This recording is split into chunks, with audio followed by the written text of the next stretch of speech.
Hello, everyone, and good afternoon. Thank you so much for joining APTA for today's episode of Driving Through Occupational Therapy Access, Adaptation, and Adventure. We are very grateful to be joined by occupational therapist Molly Webker. Welcome, Molly, and thank you so much for being here with us today. Thank you, Vicky, and welcome everyone. And thank you so much for being here today with us. As Vicky noted, I'm an occupational therapist, and so we are going to spend today talking about an occupation that often gets overlooked, which is recreation and leisure. A lot of times when people are diagnosed with Parkinson's, conversations can quickly become medical, about appointments or medications, fall prevention therapy. And of course, those things matter, but so does living. And so today, I want us to really reframe recreation not as an extra, but as something that's deeply connected to health, identity, emotional well-being, social participation, and quality of life. And so we're going to explore how recreation may evolve over time, how adaptation is a natural part of the human experience, and how people can continue to participate in meaningful activities with the right supports and environments and mindset. So before we dive into the thick of the presentation, I want to start, let's just kind of get us oriented to me, for one, to the plan for today's conversation and to how you recreate and to why recreation matters so much in Parkinson's. So my background is in occupational therapy, accessibility consulting, and universal design. And as an occupational therapist, I look at the relationship between people, environments, and meaningful activities, what we call occupations. And recreation is one of those occupations. I'm also the founder of Uncurbed and serve as the Iowa ADA liaison. ADA is the Americans with Disabilities Act for the Great Plains ADA Center, where we provide technical assistance and training related to accessibility and inclusion. Great Plains ADA Center serves Iowa, Nebraska, Kansas, and Missouri, and I'm based in Iowa. And there are 10 regional ADA centers in the country. So no matter where you are, there is a regional ADA center that should cover you. A lot of my work focuses on helping communities, parks, recreation spaces, and programs become more inclusive and usable for people with diverse movement, sensory, cognitive, and health-related needs. Early in my career, I helped pioneer a new adaptive sports and recreation facility called Courage League Sports, which has since merged to now be called Can Play.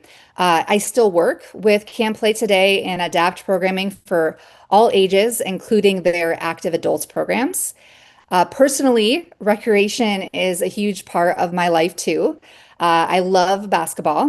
You can't really tell from the Zoom screen, but I'm about 5'11", or 6 foot when we're playing another team. Height kind of depends on competitiveness. I also love anything involving water, swimming, kayaking, tubing, honestly. I might be half mermaid. And when I'm not participating, I'm usually spectating, whether it's the WNBA or my 5-year-old daughter's very loosely defined soccer game. I just love watching people engage and move and connect and compete and have fun. So recreation has always been a huge part of my life personally and professionally, which is one reason I'm so passionate about helping people continue to participate in meaningful activities across the lifespan, including after a Parkinson's diagnosis. Because recreation is not just about activity, it's about identity, belonging, confidence, routine, challenge, connection, and joy. So today's session is really about meaningful participation. So we're going to talk about why recreation matters in Parkinson's, how environments can either support or limit participation, ways to adapt activities without losing meaning, and examples of adaptive recreation opportunities and equipment.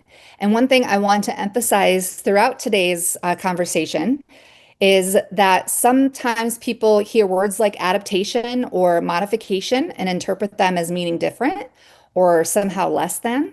But adaptation is actually something humans just do naturally across the entire lifespan. It's just problem solving. It's finding ways to continue participating in the things that matter to us, and sometimes differently, but still meaningfully. So, recreation is often underestimated in healthcare and conversations, but recreation is it's deeply tied to identity. It's tied to routine, confidence, relationships, emotional regulation, stress management, purpose, and joy. And for many people, recreation is also connected to roles and identity. Like, I'm a fisherman, I'm a gardener, I'm a dancer, I'm a hiker, I'm someone who golfs with friends every Saturday. And when Parkinson's begins, affecting participation, people are not just grieving an activity, sometimes they are grieving a part of themselves. And that's why maintaining participation, even if participation changes, matters so much. So this brings me to one of my favorite quotes from Mr. Rogers about play. And it's that play is often talked about as if it were a relief from serious learning, but play is serious learning. And I love this quote because it reminds us that play is not just childish. Play is actually deeply human. Play supports learning, emotional processing, creativity, social participation, movement, and cognitive engagement. And honestly, we don't outgrow play. We just change what play looks like. So for adults, recreation and play often become some of our strongest protective factors against isolation, depression, and disconnection. And so for people living with Parkinson specifically, movement-based recreation can also support things like neuroplasticity, cueing, coordination, confidence, rhythm, motivation, and social participation. And one thing we consistently see is that people are often more willing to move when movement is connected to meaning, enjoyment, music, competition, nature, or community. And so rather than when it simply feels like an exercise prescription. And I like this picture because it also shows that play is for all walks of life. Arguably even different species. Play, recreation, movement, exploration, social connection—they're all deeply human experiences, and maybe are just deeply living being experiences in general. And recreation, it's for everyone. And the question shouldn't be, can this person participate or can I participate? But the better question is what supports, environments, or adaptations might help participation happen more successfully, comfortably, or confidently. And that is really what we're going to be talking about today. So now this slide is kind of a placeholder for us to learn a little bit about you. Let's get oriented to you. So if you're comfortable, I'd love for you to drop something into the chat um, and just answer the question, how do you play? What do you like to do for recreation? Maybe it's gardening, maybe it's fishing or dancing, hiking, golfing, biking, woodworking, bird watching, whatever it might be. And I don't want you to overthink the word recreation either. Recreation can be competitive sports, but it can also be hobbies. It can be movement, it's social activities, creativity. It could be nature or just simply things that help you feel connected or engaged or restored. And so as we move through today's presentation, we may address some of those activities that you mentioned just naturally in the presentation. And then later, we might revisit some of your responses to use as examples for when searching for adaptive equipment. So please feel free to share if you're comfortable, and hopefully we'll touch on some of those fun ways to recreate. So now this slide highlights four major reasons that recreation matters, whether someone is living with Parkinson's or not. And first, there's meaning. So people who stay engaged in meaningful activities often report better emotional well-being and quality of life, and that's especially important in Parkinson's. Second, there's movement. Research continues showing that movement-based activities may support things like balance, mobility, coordination, gait, endurance, and overall function in Parkinson's. And importantly, movement doesn't always have to look like traditional exercise. Dance counts, gardening counts, swimming counts, fishing counts, just walking with your friends counts. Sometimes meaningful movement is more sustainable because people enjoy doing it. People are more likely to continue activities that feel purposeful, social, fun, relaxing, or personally important. And then third, there's confidence. Confidence matters. Sometimes when people stop participating in activities, they also begin losing confidence, confidence in their bodies, confidence in public spaces, or confidence in social situations. But successful participation experiences can help rebuild that confidence, that autonomy, and the feelings of independence. And then finally, there is connection. Social isolation can be a major concern in Parkinson's, and recreation and community-based programs create opportunities for routine, for friendships, accountability, laughter, of course, and then shared experiences and emotional support. And so sometimes the social benefit is just as important as the physical benefit. So one of the things that I want people to understand is that recreation and therapy do not always have to be separate. Many recreation activities naturally support therapeutic goals. For example, dance, it may support rhythm, cueing, kind of larger intentional movement and balance. Boxing programs may support posture, coordination, reaction time, and confidence. Tai Chi or yoga may support weight shifting and postural control. Cycling may support kind of reciprocal movement, that back and forth movement, those patterns and endurance. And often people are more motivated to continue to participate in recreation than they may be when trying to continue formal exercise programs long term. And so that's why recreation can become such a powerful tool for long-term health, participation, and quality of life in individuals with Parkinson's, and really anyone for that matter, caregivers as well.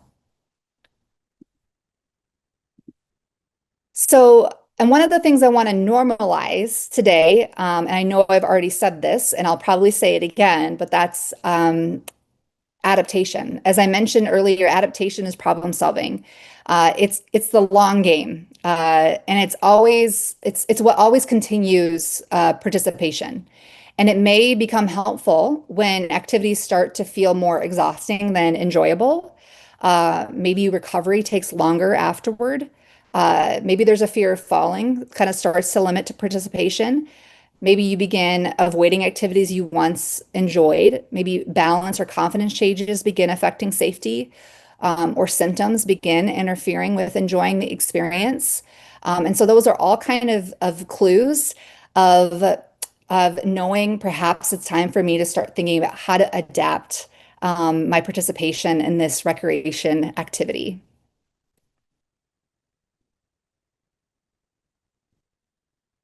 And if any of that rings true for you or sounds like someone you know, there are four main things that we can adapt to help maintain meaningful participation.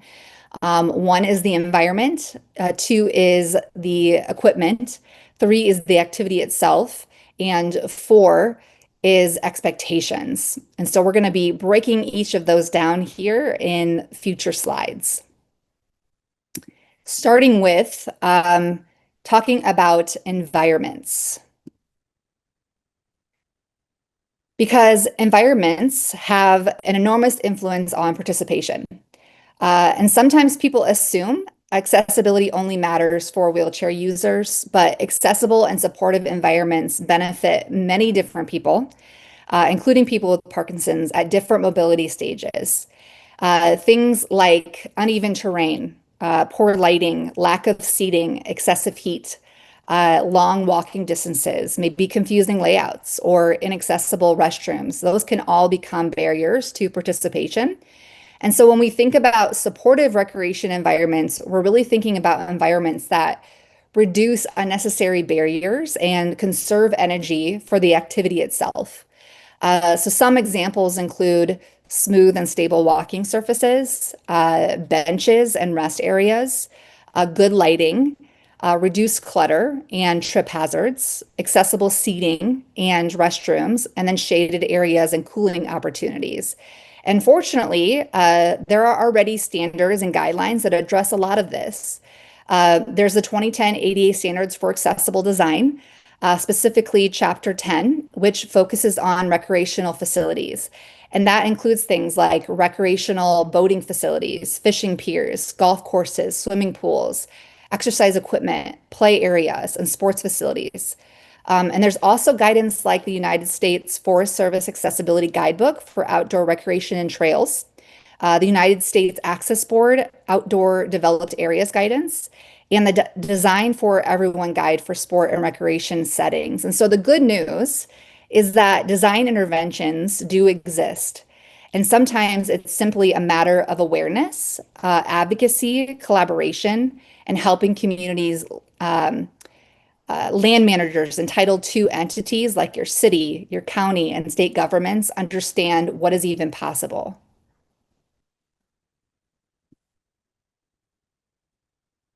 So, what should you look for then when going outdoors, whether you're visiting a park or a trail or some outdoor program?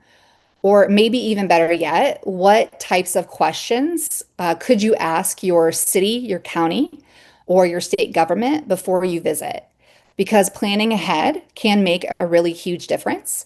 And when people know what to kind of expect, they can often conserve energy, they can reduce anxiety, increase confidence, and then problem solve proactively before they even leave home. And so before going somewhere new, I always encourage people to ask questions like, how far is the walk from parking to the activity? Are there benches or places to rest? What kind of surface is there? Is it paved, packed gravel, or uneven terrain? Are there hills, stairs, or steep grades? Is there shade, water, or cooling areas that are nearby? Are accessible restrooms available? Does the program allow flexibility with pacing, breaks, or participation level? And honestly, asking these questions, it's not being difficult. It's good self-advocacy. And sometimes you'll find this information online through park websites, trail maps, accessibility pages, or reviews. And other times you may need to call or just email someone in advance. Because accessible information, it helps people make informed participation decisions. And one of the best things that communities and recreation providers can do is to provide detailed accessibility information upfront, rather than making people guess. So this is kind of a good segue into our first kind of case study of the day, which is Athene North Shore at Easter Lake Park in Des Moines, Iowa. Like I said, I'm from Iowa, and so this is one of the parks that I worked on in Des Moines, Iowa, which is central Iowa. And so this park, it's operated by Polk County Conservation, which is the Title II entity. And I served as an accessibility consultant on the Shive Hattery design team for the project. And one of the things I appreciate about this park is that it includes a wide range of accessible and inclusive recreation amenities. And so some of those amenities include zero entry concrete access in and out of the water. It's on I'll try to kind of move from the left side of the screen to the right. But at the beach, there is a zero entry concrete access in and out of the water there. There's also Moby mats. And so those are portable beach mats that can go on top of sand, and then help individuals who maybe have mobility differences be able to navigate kind of that uneven terrain, especially with sand. And that they're portable, so they can really be placed anywhere on that beach. There's also accessible kayak launches and paddleboarding experiences.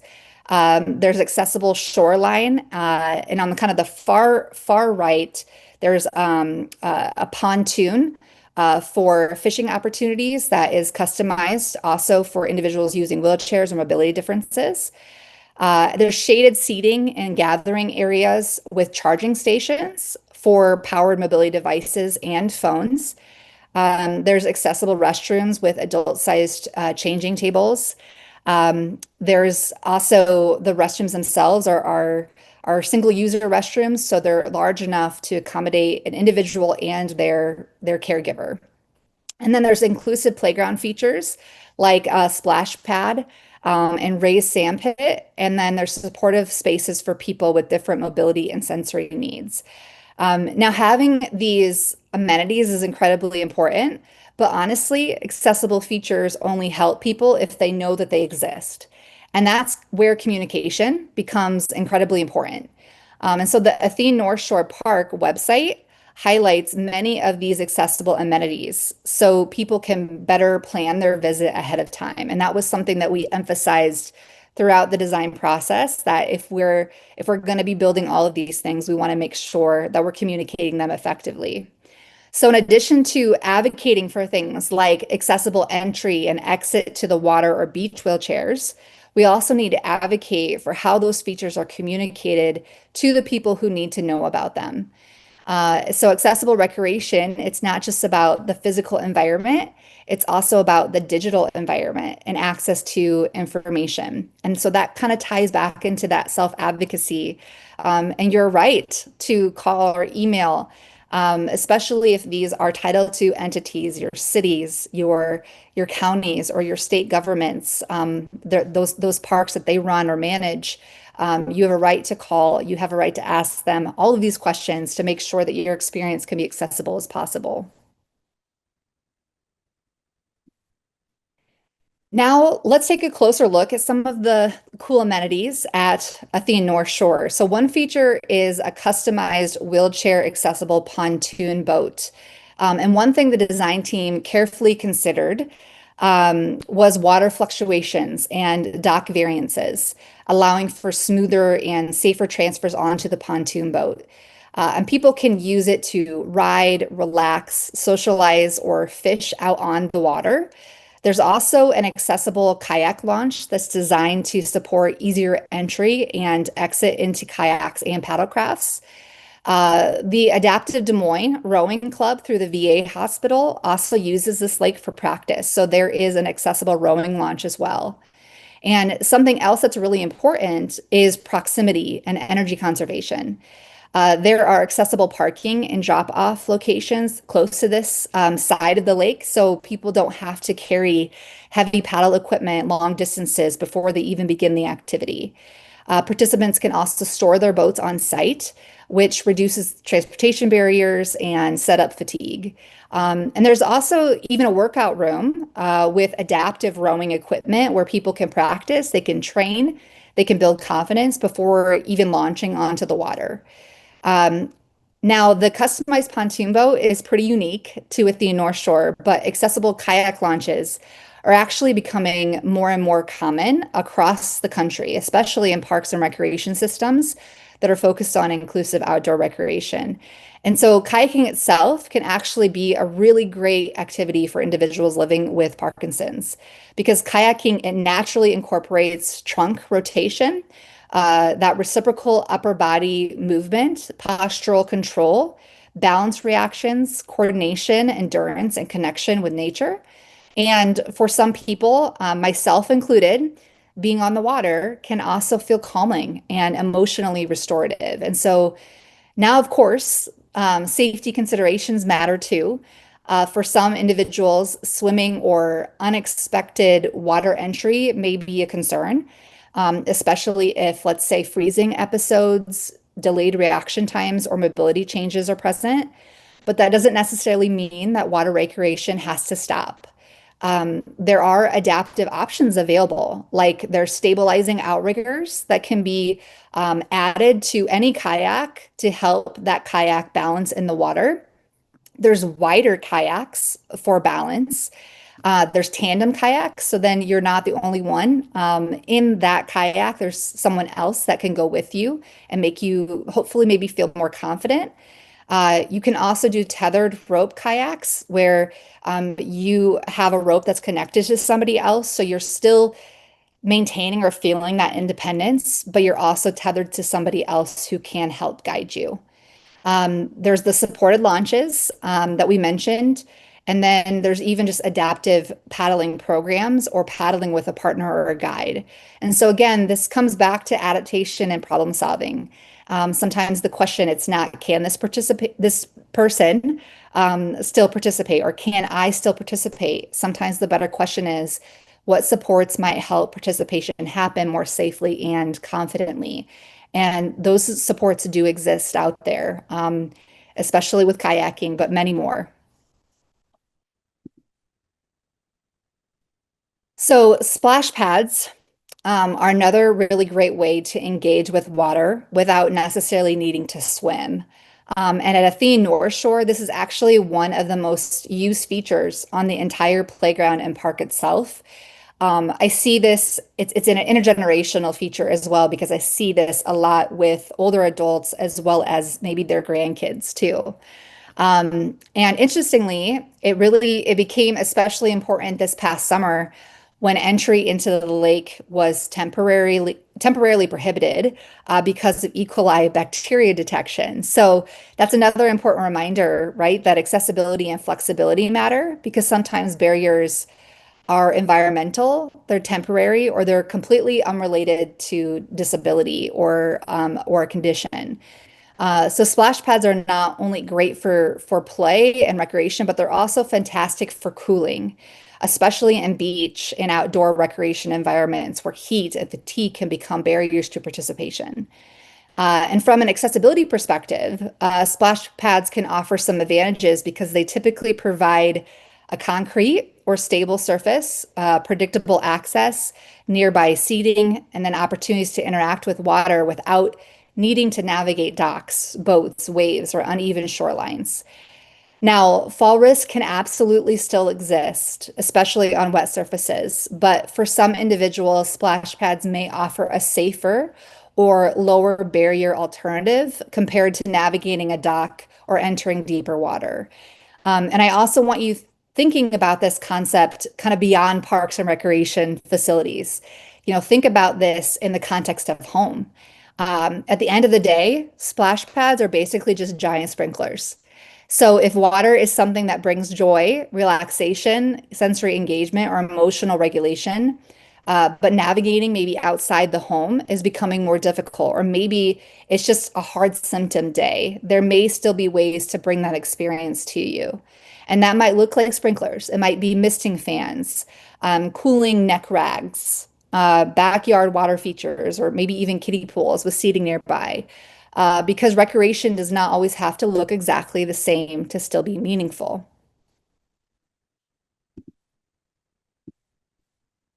Now, Athene North Shore has a lot of adaptive equipment and accessibility features, and major ones being the accessible kayak launch and the beach wheelchairs. But one thing I always like to remind people is that affordability is also a condition of accessibility.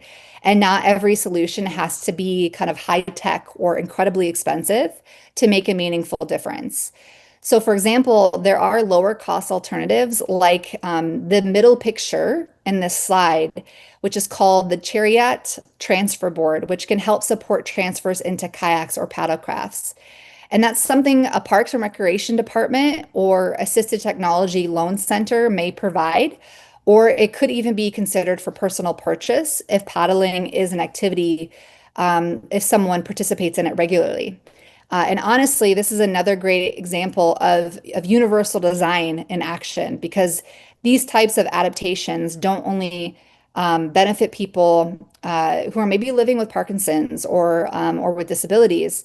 They can also just benefit older adults, people recovering from injuries, individuals with temporary mobility limitations, parents that are helping their children, or honestly, really tall people like myself. So speaking from experience, getting in and out of tight spaces is not always graceful at 5'11". So again, accessibility and adaptation are often about improving usability and participation for a much wider range of people than we initially imagine.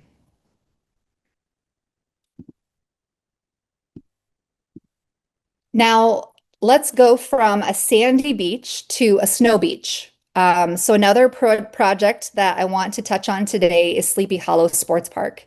And this is also a Polk County conservation project, and I served as an accessibility consultant alongside OPN architects. Now, Sleepy Hollow is a ski and sports park. So if anyone earlier mentioned skiing or snow sports or any Nordic type activities, when I asked how do you play, hopefully this connects with you. This project involved designing a lodge and recreation experience that could better support accessible skiing, snow tubing, and winter recreation participation. And again, you can see how accessibility starts long before someone gets onto the snow itself. Accessible drop-off and parking locations, they were intentionally prioritized to reduce long travel distances and energy expenditure before participation even begins. One of the features that I really love about this is the ski in, ski out approach. So, what that means is that participants do not immediately have to navigate significant vertical circulation like stairs or elevators just to get started. Instead, people can ski directly out onto a relatively level snow surface called a gliding zone to get comfortable first. And maybe it's not even that they're skiing. Maybe they have um, uh, snowshoes and they're just walking in snowshoes. So that space really allows people to acclimate, build confidence, warm up, practice movement, or simply enjoy the experience without immediately needing to use a conveyor belt or a ski lift. And honestly, that flexibility really matters because someone may choose to stay in the gliding zone the entire time, and that is still meaningful participation. Or they may decide to progress to the bunny hill, which is already positioned nearby without requiring additional transportation or major transitions right away. And then from there, the park includes graded level challenge levels. So if you're not familiar with ski parks, I had to kind of learn this myself. But there's green hills, there's blues, and there's black diamonds. Greens are relatively easier to navigate, all the way to black diamonds, which are a lot more challenging. So anything from novice to experienced skiers have options. And that progression itself creates flexibility based off of symptoms, endurance, fatigue, confidence, energy levels, and experience. And that's really what inclusive recreation should do. It should create options and flexibility rather than forcing everyone into one participation pathway.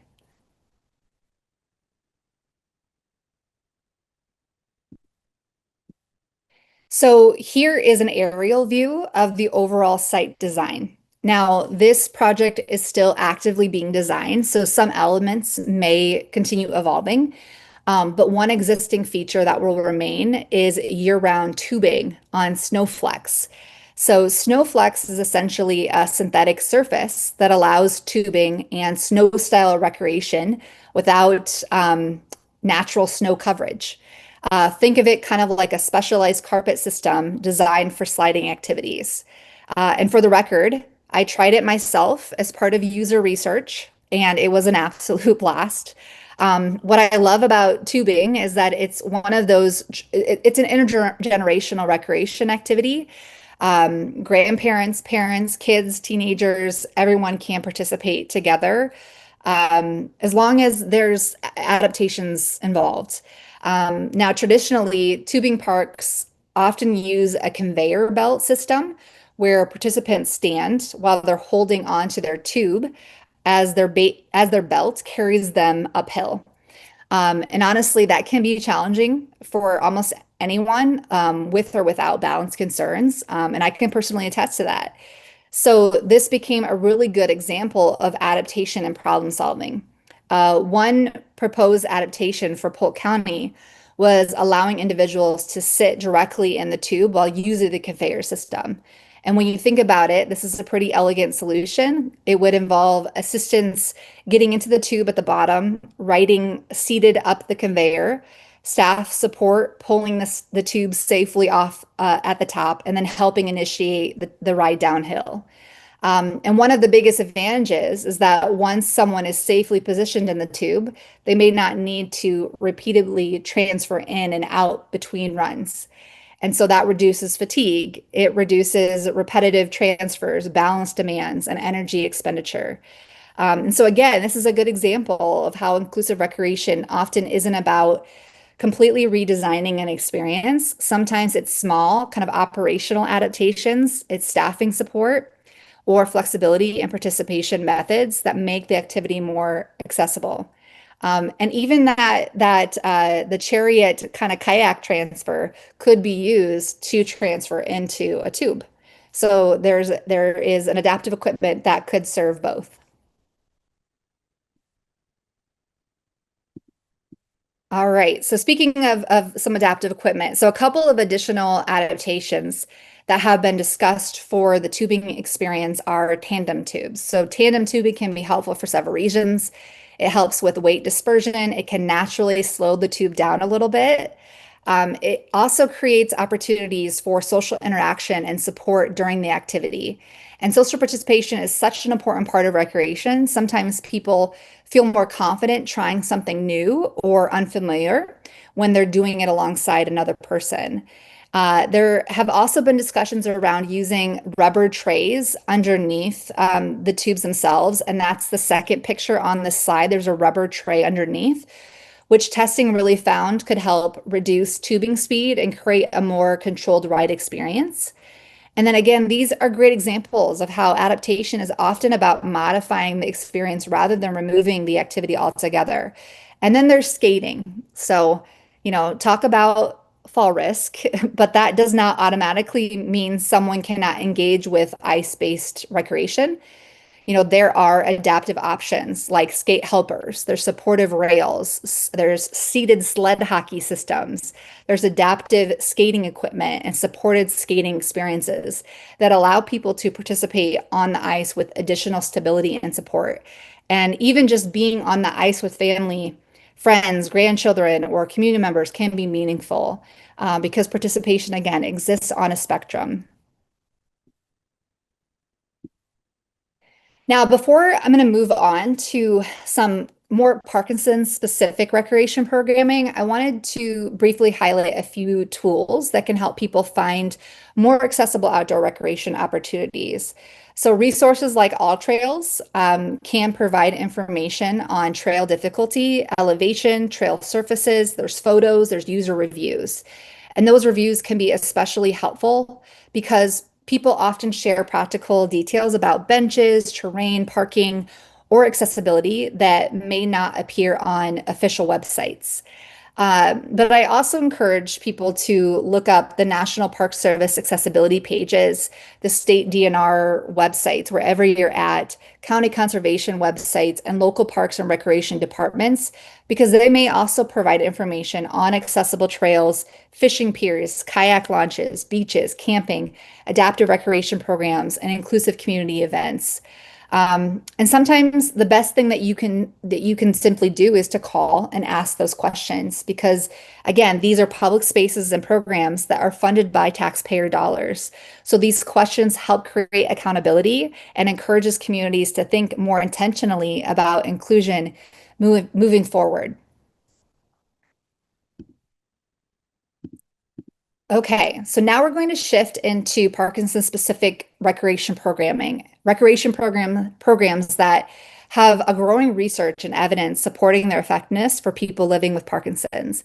So as we move through these next examples, we're going to talk about what these programs are, how they may help, what adaptations may exist, and where you may be able to participate in them within your own communities. So, for my dancers that are logged in, you may enjoy learning about a program called Dance for PD. So, just dance in general, it combines music, rhythm, movement, cueing, balance, coordination, and social connection. And what makes dance, especially interesting in Parkinson's, is that rhythm and external cueing can sometimes help support movement initiation and movement quality. And so dance for PD, it incorporates a wide variety of dancing styles, including ballet, ballroom, modern dance, jazz, folk dance, Irish dance, and more. And so one of the nice things about this program is that there are both in-person and virtual class options. And so for individuals who may not have like a local class nearby, or maybe are having a difficult symptom day and prefer staying home, there is virtual participation available, and that may still then allow engagement, movement, music, and social connection. And importantly, these classes are designed specifically for people living with Parkinson's, so adaptations and flexibility are already built into that experience. But these adaptations might include, but are not limited to, things like seated dancing, slower pacing, taking breaks between songs, or just simply making movements smaller on more difficult symptom days. So supports can also include stable chairs, the bars or the railings, or dancing with your actual modified equipment, your walkers or your canes. And to learn more about dance offerings, both in person or virtual, I encourage you to reach out to your local APDA chapter. And the link that was provided before does take you to more information on the APDA page about Dance for PD.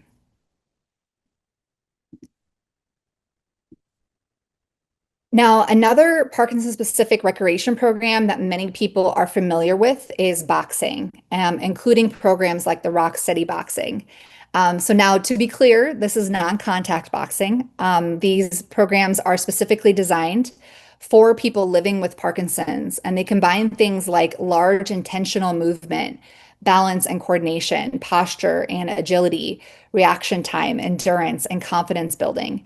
And one reason boxing has become so popular in the Parkinson's community is because it naturally encourages bigger, more powerful, and more deliberate movements. Many classes also incorporate cognitive challenges, multitasking, vocalization, footwork, and rhythm or cueing activities. And beyond the physical benefits, there's often a strong sense of camaraderie and community within these programs. People are exercising together, they're encouraging each other, they're laughing and building confidence. And honestly, sometimes punching a foam target is just good stress management. And as you can hopefully see on the map, there are many locations throughout the United States that offer rock steady boxing programs for people living with Parkinson's. So if this is something that interests you, I definitely encourage you to visit the link to an APDA blog that talks more about boxing and rock steady boxing. But for adaptations, some may include, again, kind of slower paced classes, seated or supported boxing options, reduced intensity, shorter sessions, or taking breaks between activities. And some supports might include stable chairs, again, having railings or bars for balance, foam targets instead of heavy bags, lightweight gloves, or visual cueing for posture and movement.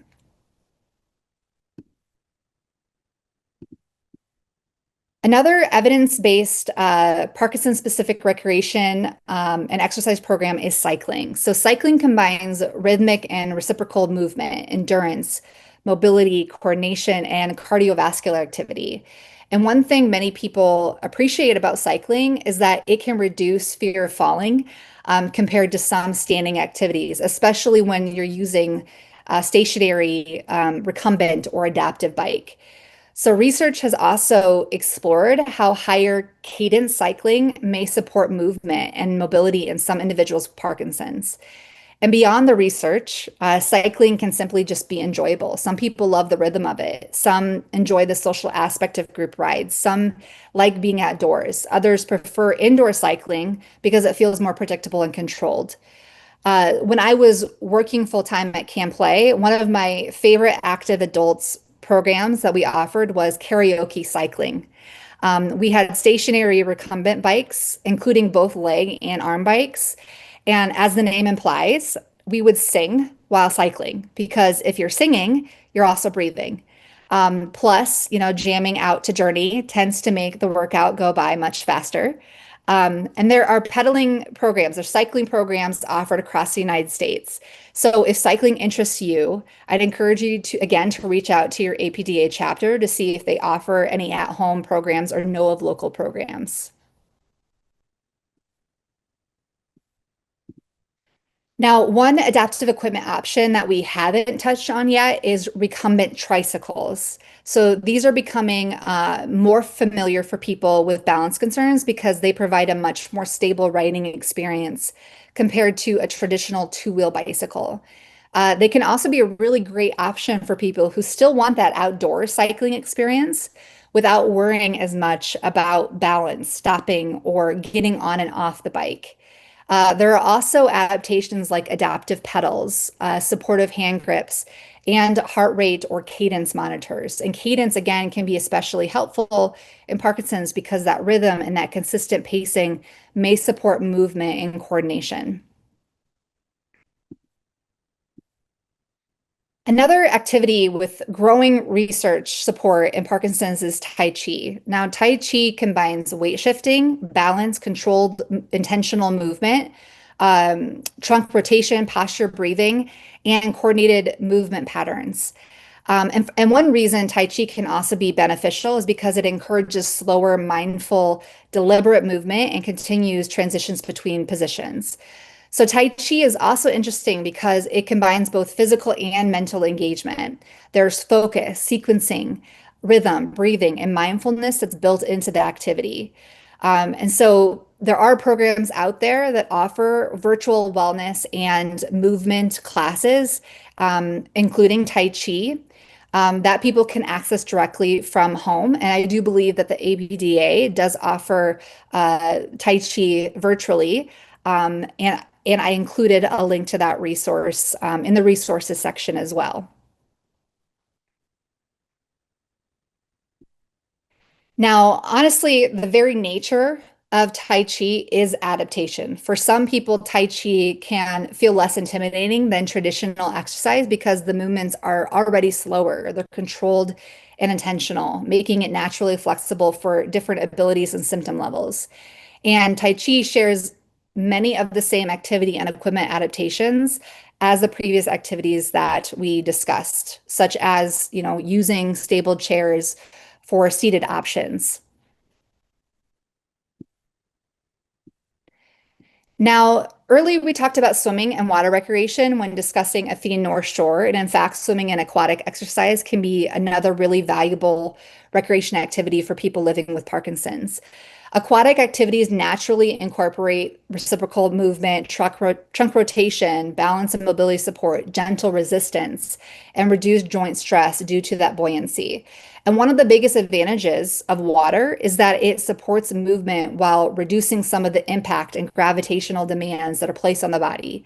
So for some people, the water can also improve movement confidence because there may be less fear of falling compared to land-based activities.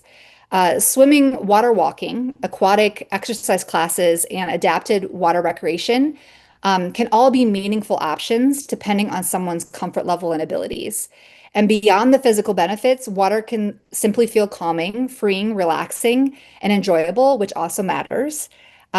Resources like the APDA Aquatic Exercise PDF also provide Parkinson-specific aquatic exercise ideas and resources for people interested in exploring water-based movement. Now, adaptations for swimming and aquatic exercise can include things like water walking, gentle aquatic exercise, shorter sessions or slower pacing. And if your community doesn't offer, let's say, Parkinson-specific aquatic programs, you can look for classes that are also designed for older adults or individuals with arthritis. That also may translate well for people living with Parkinson's because the goal is reducing that stress on joints. Now, as mentioned earlier, one important safety consideration with swimming is freezing. In the same way someone may experience freezing on land, freezing can also occur in the water. So, aquatic activities are really something that should be done in a group setting with guided instruction or with another person nearby for safety and support. Warm water pools can also be especially beneficial because they may help reduce stiffness and improve comfort with movement. And when it comes to equipment or environmental supports, you want to look for things like pool lifts, ramps, water shoes for traction, flotation supports, and nearby seating areas. And importantly, if a facility is operated by a local or state government entity, accessible entry into that pool is required under the ADA. So again, I just like to mention that a lot of these facilities that offer swimming pools, if they are a Title II entity, are required by law to make sure it's accessible. Now, the remaining activities we're going to discuss are not necessarily Parkinson specific programs, but they are activities I like to highlight because I find them to be highly adaptable for many different ability levels and symptom presentations. And the first one is fishing. Fishing combines movement and coordination. It combines that trunk rotation, reaching patterns, relaxation, connection to nature, and routine. And again, fishing may not look one specific way. That might mean seated fishing, fishing from accessible piers, fishing during cooler times of the day, or fishing with a partner or a group for support and safety. Or it could mean using adaptive equipment like rod holders that are attached to a chair or mobility device, mechanical casters or reels, accessible fishing piers with lowered railings, which are often required under accessibility standards, or lightweight tackle and simplified gear setups. I remember actually working with an individual who had tremors and difficulty putting a worm on a hook. And we talked about alternative bait options, which could absolutely help. But we also DIY'd a simple board that stabilized the worm and freed both of their hands to focus on the hook itself, instead of trying to manage both tasks at once. Now, golf is another activity that can be highly adaptable and meaningful for people living with Parkinson's. They don't, call golf a lifelong sport for nothing. Golf naturally, again, it's going to incorporate that trunk rotation, the weight shifting, the walking and endurance.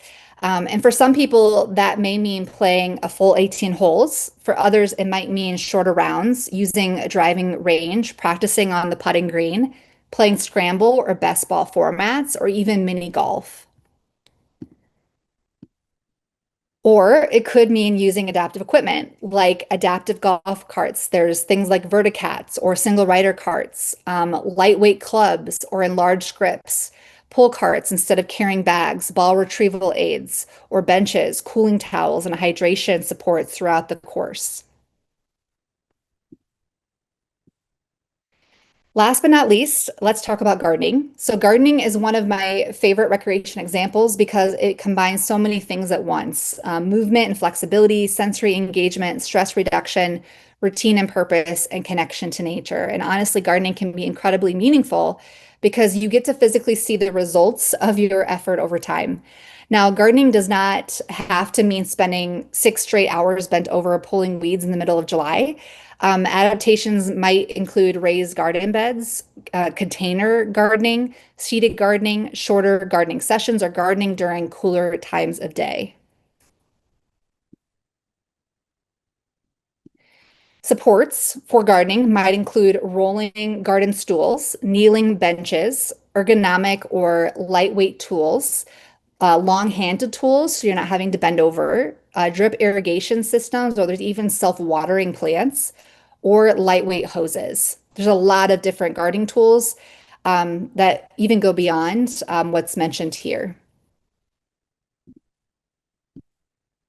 Now, I know there are many more types of recreation than what we covered today, and my goal is not to describe every possible activity because honestly, that would take far more than an hour. But the bigger goal is to help you find resources and supports based on the recreation activities that you enjoy, the ones that you shared with us, hopefully in the chat. And one of the biggest resources available, it's your state's assistive technology program. So every state is required to have an assistive technology program through the Federal Assistive Technology Act. I'm located in Iowa, and so our program is housed through Easter Seal's Iowa Assistive Technology Program. State assistive technology programs often offer equipment demonstrations, device lending libraries, try before you buy opportunities, and assistive technology support. So, for example, I can visit my device lending library and browse adaptive recreation equipment ranging from enlarged playing cards and to adaptive art tools and recreation supports. And this is actually connected back to Athene North Shore as well, because the Iowa Assistive Technology Program partnered with Athene North Shore to help purchase much of the adaptive equipment that's there. So technically, some of the equipment is owned through Easter Seals, Iowa, but it's housed on site at Athene North Shore. So people can use it within the recreation environment. And that's a really great model for community partnerships and shared accessibility resources.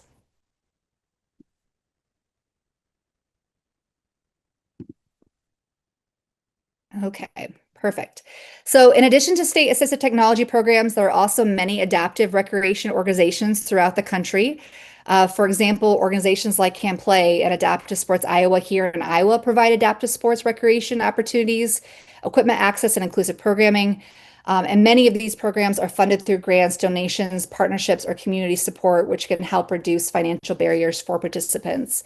But there's other places as well, whether it's community wellness centers, equipment lending programs, your parks and recreation departments, veteran programs, and nonprofit organizations focused on disability recreation.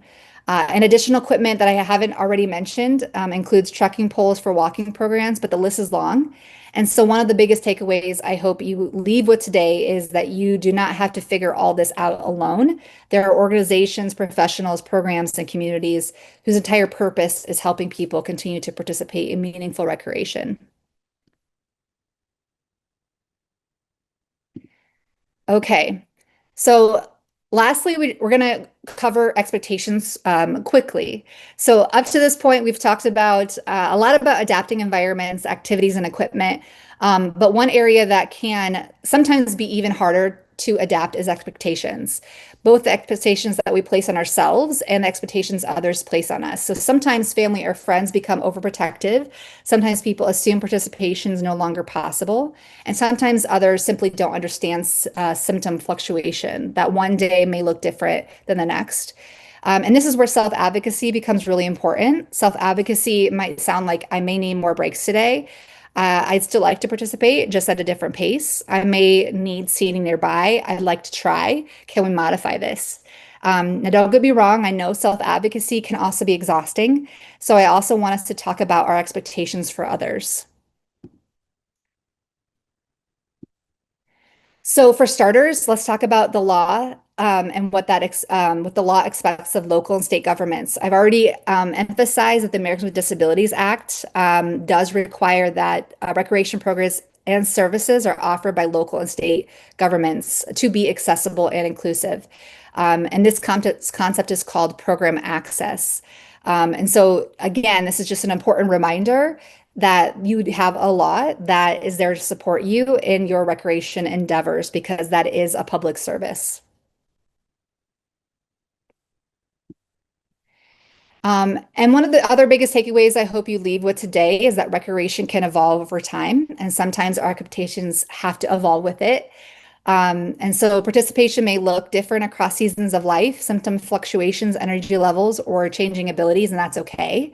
Sometimes recreation evolves through adjusting our pace, distance, trying new activities, using adaptive equipment, or just focusing more on the parts of the activity that matter most. So, recreation, it's not all or nothing. And then lastly, here is my expectation of you. I hope that you continue giving yourself permission to participate because recreation can still belong to you. You are still allowed to try new things. You're still allowed to have fun and you're still allowed to take up space in recreation and community life. So with that, I'm going to leave you here with resources that I've already mentioned, but they're all here in one place. And I will hand it back over to Vicky. Yes, thank you so much, Molly, for such a thoughtful and empowering presentation today. I know everyone who joined us learned so much from your expertise, practical guidance, and real world insights. So we truly appreciate you sharing your time and knowledge with our community. And for those who had questions, a lot of it was incorporated within Molly's presentations. And if you have any further questions, please don't hesitate to reach out to APDA. Again, thank you to everyone who joined us for this episode of Driving Through Occupational Therapy. We truly appreciate you spending part of your day with us. Thank you again, everyone. Please take care, stay well, and we hope to see you at a future episode. Have a wonderful rest of your day. Thank you.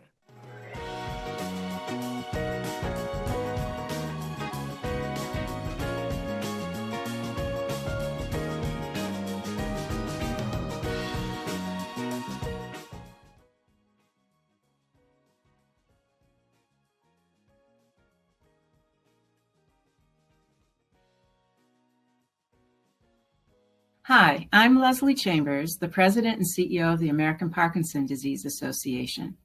Each month, across the country, APDA is providing support groups, exercise classes, and educational programs like this one to support the Parkinson's disease community.